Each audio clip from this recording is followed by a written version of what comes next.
ये हमारी गाड़ी के सामने आकर तो खड़ी होगी ही, इनके घर में थोड़ी ना गाड़ी है, और तभी तो ये रोज स्कूल भी लेट आती है। अगर इनके घर में भी गाड़ी होती तो ये भी हमारी तरह गाड़ी में घूम पाती। क्यों राधिका, क्या तुम बैठी हो कभी गाड़ी में?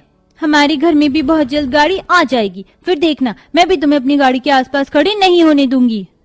जब आ जाएगी तब आकर हमसे बात करना, हम तुम जैसे गरीबों से दोस्ती नहीं रखते। आसपास के सभी अमीर बच्चे जिनके पास गाड़ी होती है वो राधिका का खूब मजाक बनाते हैं। बेचारी राधिका रोते हुए अपने घर में जाती है और सारी बात अपनी माँ को बताते हुए कहती है, माँ हम कब गाड़ी लाएंगे, मुझे भी एक गाड़ी चाहिए। अरे बेटा, गाड़ी कौन सी बड़ी बात है, 3-4 दिन में ले आएंगे हम भी एक गाड़ी। सच में? सच में। इतना बोलकर अनीता सब्जी काटने लगती है। कुछ देर बाद अनीता की सास आशा और नंद निशा घर आते हैं। अपनी दादी और बुआ को देख राधिका हंसती हंसती उन दोनों के पास जाती है और उनसे कहती है, बुआ दादी आपको पता है बहुत जल्द हमारे घर में भी गाड़ी आने वाली है। अरे वाह राधिका, ये तो बहुत अच्छी बात है। अच्छा अब तुम जाकर पढ़ाई कर लो। भाभी खाना बन गया क्या? हाँ बस बनने ही वाला है, पर अब तक पवन जी घर नहीं आए। मुझे तो बहुत फिक्र हो रही है, कहीं ऐसा ना हो कि वो आज भी पैदल घर आ रहे हो। अरे बहू से बोल कि वो पैदल रोज रोज घर ना आया करे, 10-20 रुपए बचाकर क्या करेगा वो। माँ थोड़े थोड़े पैसे बचाऊंगा तभी तो सेविंग कर पाऊंगा। और वैसे भी 1000 बिजली का बिल आया है, ऊपर से पानी का बिल, इन सबको पूरा करने के चक्कर में कुछ बच ही नहीं पाता। पता नहीं ये गरीबी हमारा कब पीछा छोड़ेगी। हम जब भी पैसे बचाने की सोचते हैं तभी मुसीबतें हमें चारों तरफ से घेर लेती हैं। तुम सही कह रही हो। वैसे अब पापा की तबीयत कैसी है? डॉक्टर ने क्या कहा है? कब तक पापा हॉस्पिटल से घर आ जाएंगे? डॉक्टर ने कहा है कि अब उनकी तबीयत पहले से बेहतर है, 1-2 दिन में छुट्टी मिल जाएगी। अब पूरा परिवार आपस में अपने महीने का खर्चा जोड़ने लगता है, पर हर बार की तरह इस बार भी पवन की सैलरी 1 रुपए नहीं बचती। अब इसी तरह से कुछ दिन हो गए अब तक हमारे घर में गाड़ी नहीं आई। क्या हुआ राधिका, तुम रो क्यों रही हो? बुआ मुझे भी एक कार चाहिए, मोहल्ले के सभी बच्चे मेरा बहुत मजाक बनाते हैं। माँ ने कहा था कि 3-4 दिन में गाड़ी आ जाएगी, पर देखो अब तक माँ ने गाड़ी नहीं ली। भाभी क्या आपने सच में राधिका किया था? निशा तुम्हारे सामने की ही तो बात थी। उस दिन मैंने राधिका से बोला था कि 3-4 दिन में गाड़ी दिला दूंगी। मुझे लगा कि ये भूल जाएगी, पर मुझे क्या पता था कि राधिका गाड़ी की इतनी ज्यादा जिद करने लगेगी। आप मुझे बच्चा समझ के हमेशा बेवकूफ बनाते हो। अब तो दादाजी भी घर आ गए हैं, मैं उन्हीं से कहूंगी अब वही गाड़ी ला सकते हैं घर में। नहीं राधिका बेटा, दादू की तबीयत अभी पूरी तरह से ठीक नहीं हुई है, उन्हें आराम करने दो। डॉक्टर ने उन्हें बेड रेस्ट बोला है। अगर तुम उनसे जिद करोगी तो उनकी तबीयत और खराब हो जाएगी। तुम अपनी माँ को बस 2-3 महीने दो, मैं तुम्हें गाड़ी जरूर दिलाऊंगी, और इस बार मेरा तुमसे पक्के वाला वादा है।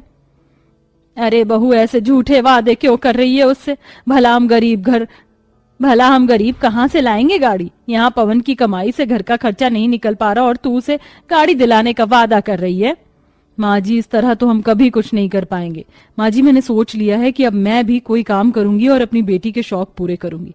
हर बार अपनी तंगी के चलते अपने शौक मार देते हैं, पर मैं अपनी बेटी के शौक मारने नहीं दूंगी। इतना बोलकर अनीता उसी दिन शाम को काम की तलाश में बाहर जाती है और मार्केट में जाकर कुल्फी वाले से बात करती है, और अगले दिन अपने घर के बाहर कुल्फी की रेडी खड़ी कर लेती है। अब पूरे दिन अनीता कुल्फी बेचती है, पर उसमें उसकी अच्छी कमाई नहीं हो पाती, जिस वजह से वो गांव से बाहर जाती है और बड़ी बड़ी कोठियों में झाड़ू पोछा लगाने का काम करती है। साथ ही साथ घर आकर रात को सिलाई का काम भी करती है। मालकिन मैंने झाड़ू पोछा सब कर दिया है, अब मैं जाऊं? मुझे बगल वाले घर में भी जाना है। हाँ हाँ जाओ, और सुनो कल 2 टाइम आ जाना झाड़ू पोछा करने के लिए।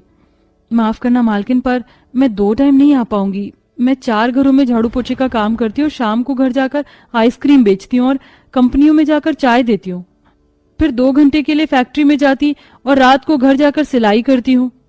हे भगवान, तुम एक दिन में कितना काम करती हो, थकती नहीं हो क्या? थकती हूँ मालकिन, पर क्या करूँ, कुछ पाने के लिए मेहनत तो करनी ही पड़ती है।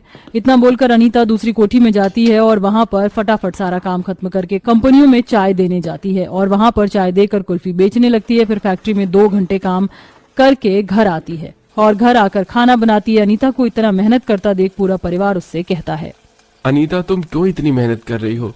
मैं काम कर तो रहा हूँ।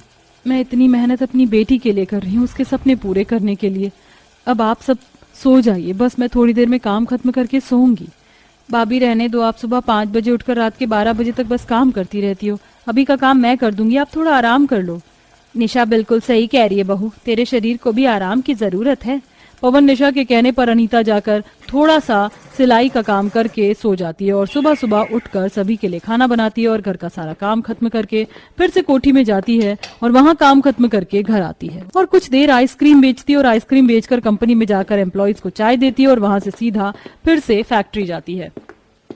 अनीता बहन, आज तो तुम बहुत खुश होगी। मेरे साथ साथ आप सब भी तो खुश हैं, आखिर आज हम सबको सैलरी जो मिलेगी। सही कहा, हम सब खुश हैं क्योंकि आज सैलरी का दिन जो है, पर मालिक कहाँ रह गए, पता नहीं सैलरी कब बढ़ेगी।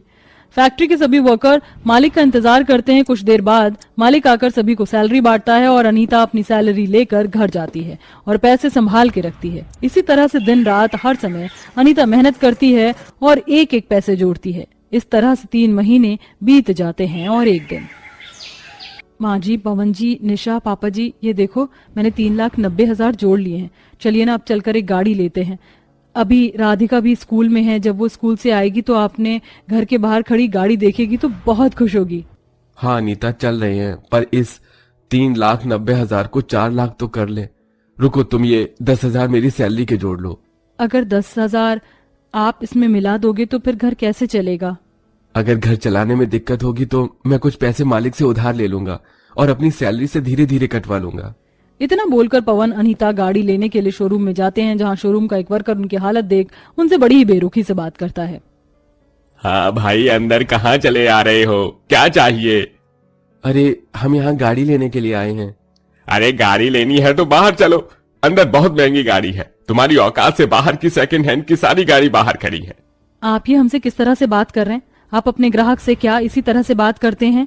हम यहाँ नई गाड़ी लेने के लिए आए हैं, वो भी खाली हाथ नहीं, पैसे लेकर। अनीता को उस वर्कर की हरकत पसंद नहीं आती, इसलिए वो उसे खरी खोटी सुनाने लगती है। तभी वहाँ शोरूम का मालिक आ जाता है और अनीता से कहता है, माफ करना मेम साहब, क्या हुआ आप मुझे बताइएगा, आप इन्हें डांट क्यों रही हैं? हम यहाँ न्यू कार लेने के लिए आए हैं और ये हमारी ऐसी हालत देखकर हमसे बदतमीजी से बात कर रहा है। आप प्लीज हमें कोई सस्ती और अच्छी गाड़ी दिखा दीजिए जो हमारे बजट में हो। हाँ हाँ मैम, क्यों नहीं, आइए मैं आपको गाड़ी दिखाता हूँ। ये देखिए, ये व्हाइट कार सिर्फ 3 लाख की है और ये स्काई ब्लू वाली पूरी 4 लाख की। अगर आप इससे महंगी गाड़ी लेना चाहोगी तो मैं वो भी दिखा दूंगा। नहीं नहीं सर, हमें इससे महंगी गाड़ी नहीं चाहिए। आप हमें ये 4 लाख वाली स्काई ब्लू वाली गाड़ी दे दीजिए, हमारा इतना ही बजट है। इस तरह अनीता और पवन शोरूम में जाकर अपनी बजट के हिसाब से एक गाड़ी खरीद लेते हैं और पवन खुद गाड़ी चलाता हुआ घर आता है। कुछ देर बाद जब राधिका घर आती है और अपनी नई गाड़ी देखती है तो वो बहुत खुश होती है। माँ, आपने अपना वादा पूरा किया। अब हमारे पास भी गाड़ी है। अब मैं भी किसी को अपनी गाड़ी को छूने नहीं दूंगी। चलो घूमने चलते हैं। हाँ राधिका बेटा, क्यों नहीं, पर पहले गाड़ी की पूजा तो कर लो।